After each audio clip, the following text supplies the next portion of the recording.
Ram Ram. पूर्वांचलनामा Bhojpuri channel में आप सबके स्वागत बा। हम हई शक्ति प्रकाश श्रीवास्तव और आप देख रहल बानी कार्यक्रम मतलब के बात। आसान नइखे योगी के हटावल। लोकसभा चुनाव के पहले से ही सियासी गलियारन में यह बात के सुगबुगाहट शुरू हो गई रहे कि अगर जो केंद्र में बीजेपी के मजबूत सरकार बनी तो उत्तर प्रदेश के मुख्यमंत्री योगी आदित्यनाथ के छुट्टी कई दिहल जाई। मतलब कि उनके मुख्यमंत्री पद से हटा के कहीं और कोनो बड़वर जिम्मेदारी दिहाई। वो समय यह बात के उम्मीद रहे कि उत्तर प्रदेश में बीजेपी अच्छा खासा सीट पाई और केंद्र में मोदी जी के सरकार बहुमत के साथे तीसरी बार अपन वापसी करी। लेकिन जब चुनाव के परिणाम आयल तो वो चौंकावे वाला रहे। योगी आदित्यनाथ के काम और तेवर के मतदाता एक सिरे से खारिज कर देना, या ई कहल जाए कि उनके जौन अपेक्षित सम्मान मिलल चाहत रहे कामकाज के बदौलत वो नहीं मिलल। हालांकि ये अंदर के बात है कि प्रदेश में जौन बीजेपी के अपेक्षाकृत कम सीट मिलली सन ओकरे पीछे योगी से अलगा कई गो दूसर वजह भी रहे।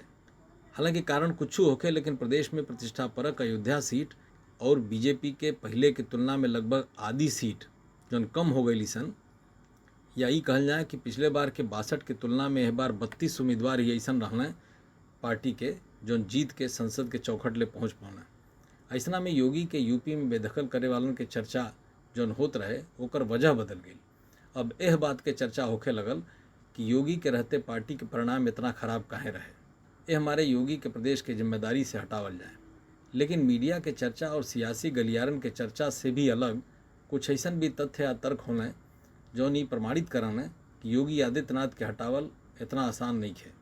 याद कल जाए कि उत्तराखंड, हरियाणा, गुजरात, महाराष्ट्र, राजस्थान, मध्य प्रदेश, छत्तीसगढ़ जैसन प्रदेशन में जय तरीका से स्थापित सियासी प्रोटोकॉल के ऐसन तैसन कह के मुख्यमंत्री बनावल ला बदलल गई, वो तरह से ही योगी जी के भी बदले के प्रयास कल गई।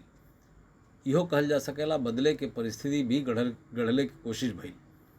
लेकिन योगी आदित्यनाथ के कार्यकारी शैली से जे परिचित बा वो ई बात के जानेला कि यह उनकर विशेषता है आ यह उनकर कमजोरी भी है कि वो हालात पर रुक के बहुत चिंतन मनन कैले के बजाय अपने लय में काम करत चल जाना आ वही दौरान चिंतन विश्लेषण आ ओकर निर्णय कर देना।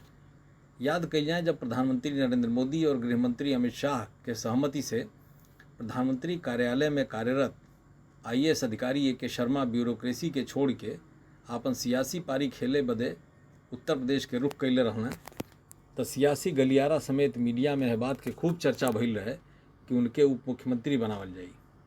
काफ़ी दिन ले तैसन लगल कि बीजेपी के भीतरे भीतर स्थिति इतना तनावपूर्ण बा कि लगत कुछ न कुछ ऐसा का हो जाई।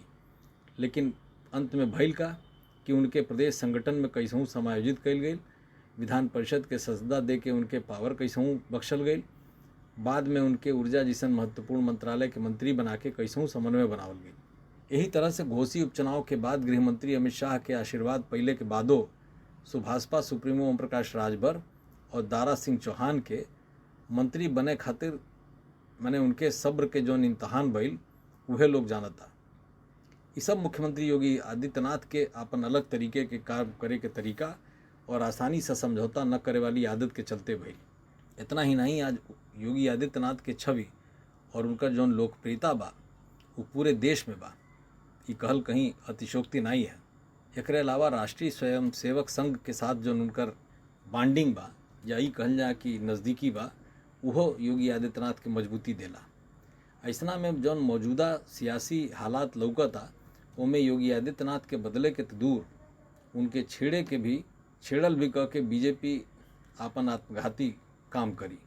आज के यह कार्यक्रम में बस इतना ही। फिर यही कार्यक्रम में यही समय मुलाकात हुई। तब तक खातिर राम राम।